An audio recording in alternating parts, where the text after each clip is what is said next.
Ice cream ले लो ice cream. Ice cream वाला आया जी आपके गांव में आइसक्रीम। एक बार खाइए ठंडा हो जाइए। बउओं को खिलाइए, बउआ के मौसियों को खिलाइए। अरे ये तो मेरा सोना का आवाज है। अरे फेंकना रे, लेन सस्ते लेन रे। अरे बेरे मैंने सुन रे, लेन रे। अरे तुम इधर क्या कर रहे हो और ये सब क्या है? अच्छा ढेर चहो मत, ये सब जो हो न तोरे कारण हो। तू जाने चाहो ले सुन।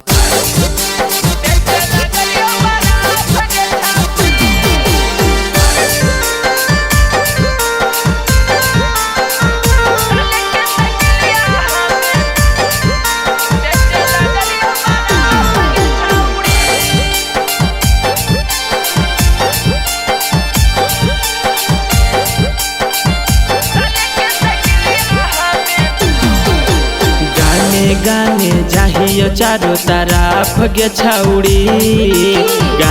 गाने चाहिए चारों तरफ गे छौड़ी। तले के सकेलिया हमें बेचो हियो बर्फ गे छौड़ी। तले के सकेलिया हमें बेचे लगलियो बर्फ गे छौड़ी। रहा हो दिन भर गर्मी बड़ी कड़ाक गे छौड़ी। रहा हो दिन भर गर्मी बड़ी कड़ाक गे छौड़ी।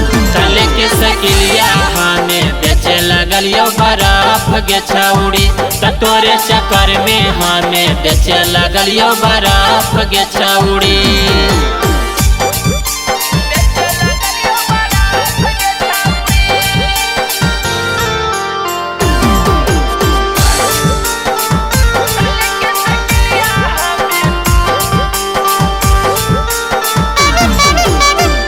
के दिला गे ने ससुरार गे खोजी लेन ही छौड़ी दोसर भातार गे। कहियो ना ऐसन देखलियो सपनमा पोई पोई बाजा के बेचो हियो हौरनमा। अरे बाबू हमर गलती थोड़ी ना हो।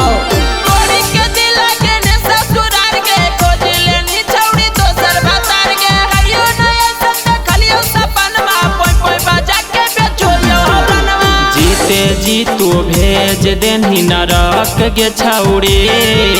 जीते जी तू भेज देनी नरक गे छौड़ी। तले के सकिलिया रोजे बेचो हियो बर्फ गे छौड़ी। तोरे चक्कर में बेचे लगलियो हमें बर्फ गे छौड़ी।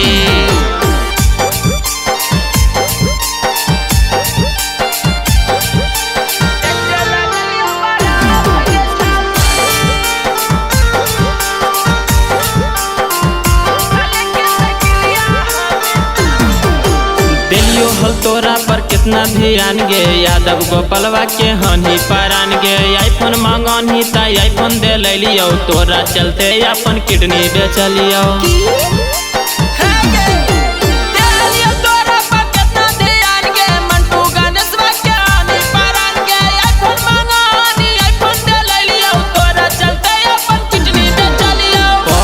गेलो जिंदगी में बड़ी फरक गे छौड़ी।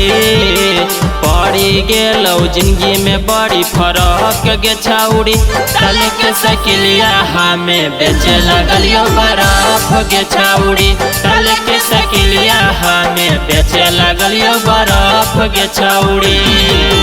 ए रे जल्दी जल्दी बेच जो आई गलियम दोबारा नजर में आई।